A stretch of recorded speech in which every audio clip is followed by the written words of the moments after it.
I mean, you've been with several different companies. You also had your own. What do you see as some of the magic sauce that makes a company work? I deal with a lot of promoters out there that just run shows and don't really have that business aspect about it. What do you see as far as the magic behind the scenes that makes a company work? That's a good question, because in a lot of ways that's a loaded question, because chemistry is a very, very important aspect. But I also believe it's one of those things that if you and culture, I'm saying there is a separation of that, because you can have a culture and you can have chemistry, and at times they ebb and flow. But it's one of those things that if you try to make the right chemistry, you fail. Chemistry just kind of has to happen. I wasn't here. I watched AEW from day one, but I know that from the outside looking in, the chemistry that fell into place. I was on the very first, it's kind of the precursor in Chicago that turned into it. I walked Nick Aldis to the ring, so I kind of saw the pre-AEW event and just kind of the camaraderie of wanting to do something new. And then it goes without saying, Warner Brothers Discovery,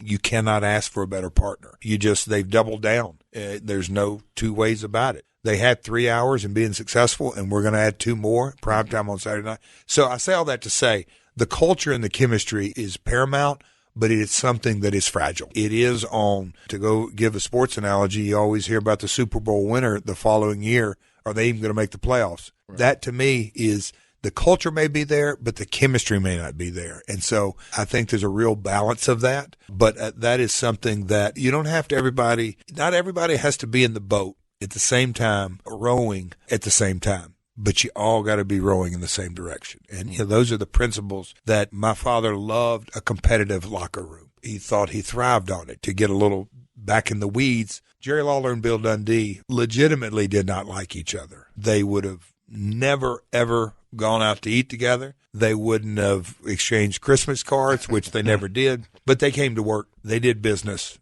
and they despised each other. Wow.